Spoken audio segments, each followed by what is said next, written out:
당신이 찾던 무서운 이야기 고비의 TV.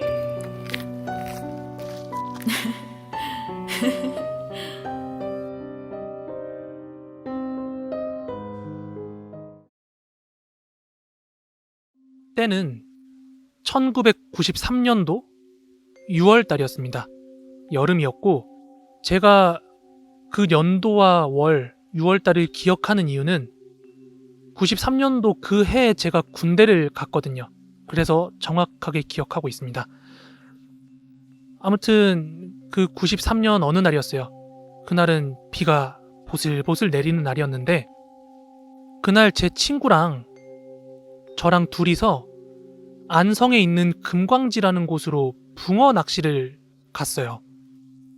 당시 금광지는 붕어 낚시로 굉장히 유명한 낚시 포인트였고, 요즘은 지금 2023년 들어온 지금이야 거기가 이제 베스가 너무 많아가지고 베스 낚시터처럼 돼버렸는데, 그때만 하더라도 굉장히 거기가 붕어 낚시로 유명했어요.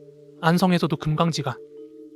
그래서 친구랑 거기로 낚시를 가는데, 저랑 친구랑 살던 곳이 논현동이라서 논현동에서 안성까지 가게 되면 한 밤 11시쯤 출발하면 도착하면 12시 반쯤 돼요.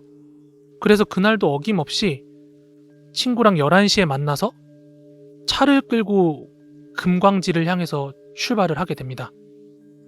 그리고 저희가 금광지를 가는 길이 먹는 과일 배로 유명한 성안이라는 곳을 지나서 안성 시내를 찍고 금광지를 가야 되는 코스였어요.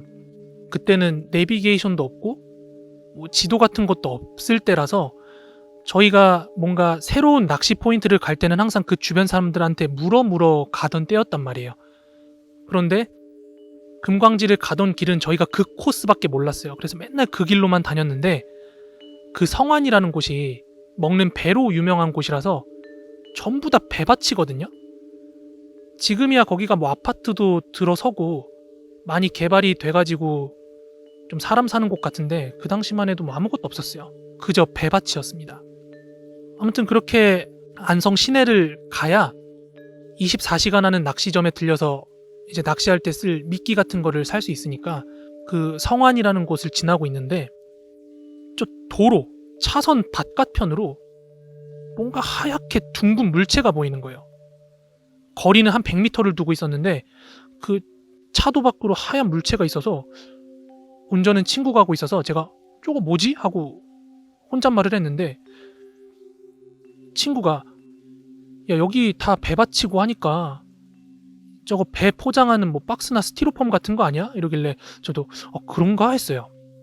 그런데 점점 거리가 가까워져 가지고 한 50m쯤 거리를 두고 있을 때 그게 뭔가 박스나 스티로폼 같은 게 아니라는 걸 좀 깨달을 수 있었어요. 왜냐하면 거리는 50m 정도 두고 있었지만 하얀 물체가 뭔가 꿈틀꿈틀 움직이는 것 같은 느낌을, 움직이는 것 같은 걸 분명히 우리가 인지할 수 있었거든요.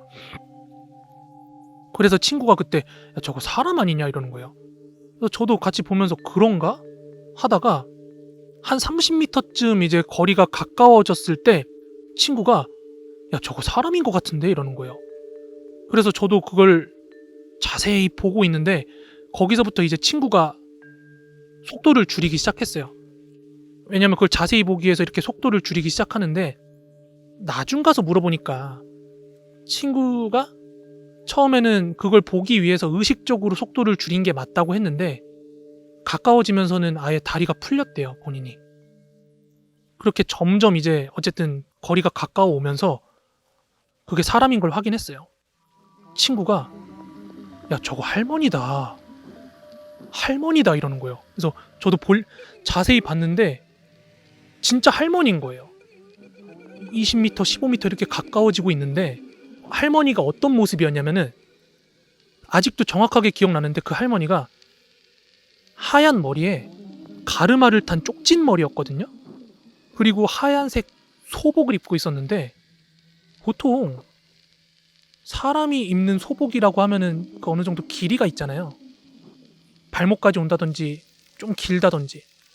근데 그 소복이 뭔가 두루마리 휴지 펼쳐놓은 것처럼 이렇게 뒤로 한 2, 3m 이렇게 길게 질질 끌고 오면서 할머니가 엎드려 있는데, 슬로우 모션 비디오 찍듯이 그 할머니 옆을 거의 다 딱 지나가는 순간에 할머니를 보니까 엎드린 상태에서 고개를 들고 얼굴 인상을 잔뜩 찡그린 채로 팔꿈치로 턱 바닥을 기어가고 있는 거예요. 그 순간 당연히 이제 뭔가 이게 잘못됐다라는 생각이 들어서 제가 보조석에서 친구한테 야 밟어 이러고 속도를 탁 내기 시작했거든요. 그러니까 창문 너머로 우리는 그 기어가는 할머니를 보면서 쌩 하고 지나쳤어요. 그 길게 늘어져 있는 할머니 옷을. 지나가고 나서 너무 놀래서 친구랑 야 뭐야 이러면서 그 할머니를 지나갔으니까 이제 백미러랑 사이드미러로 할머니가 있던 쪽을 봤는데 어라? 이게 웬걸?